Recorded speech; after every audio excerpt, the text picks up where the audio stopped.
Very good morning.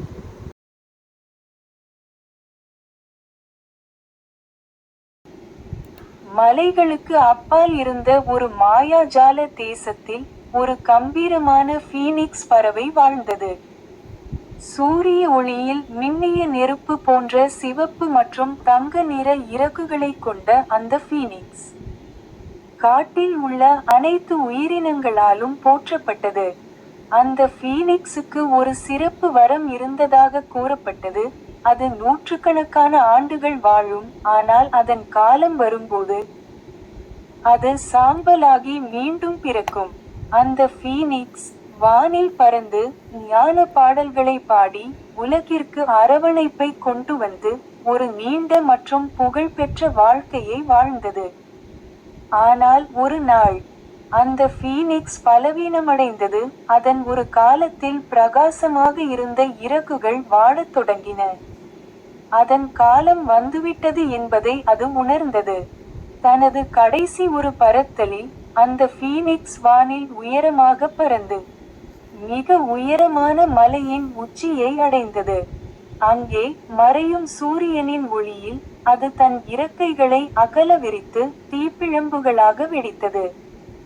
நெருப்பு பிரகாசமாக ஒளிர்ந்தது. இரண்டாவது சூரியனைப் போல வானத்தை ஒளிரச் செய்தது.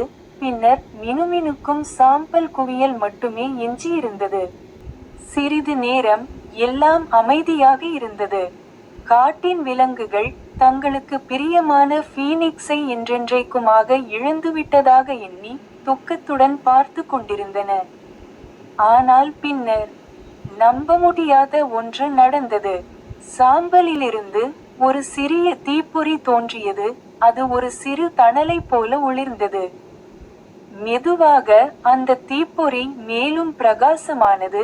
பின்னர் ஒரு புத்தம் புதிய ஃபீனிக்ஸ் புதுப்பிக்கப்பட்ட வலிமையுடனும் அழகுடனும் தன் இறக்கைகளை விரித்து வெளிப்பட்டது.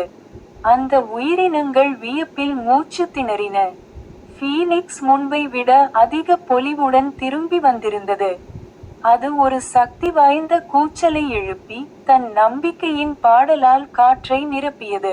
ஃபீனிக்ஸின் சுழற்சியின் ஞானத்தை உணர்ந்து விலங்குகள் ஆரவாரம் செய்தன. அது உண்மையில் முடிவடையவில்லை, மாறாக அது புதிதாக தொடங்கியிருந்தது. ஒவ்வொரு மறுபிறப்பிலும் அது மேலும் ஞானமும் வலிமையும் பெற்றது.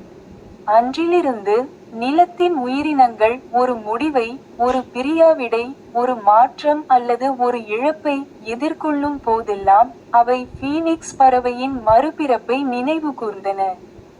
ஒவ்வொரு முடிவும் விரிய காத்திருக்கும் ஒரு புதிய தொடக்கமே என்பதை அவை கற்றுக்கொண்டன. நீதி, ஒவ்வொரு முடிவும் ஒரு புதிய தொடக்கத்தை கொண்டு வருகிறது. மாற்றம் என்பது முடிவல்ல, அது புதுப்பித்தலுக்கும் வளர்ச்சிக்குமான ஒரு வாய்ப்பு. Thank you and bye. Like, share and subscribe for more videos.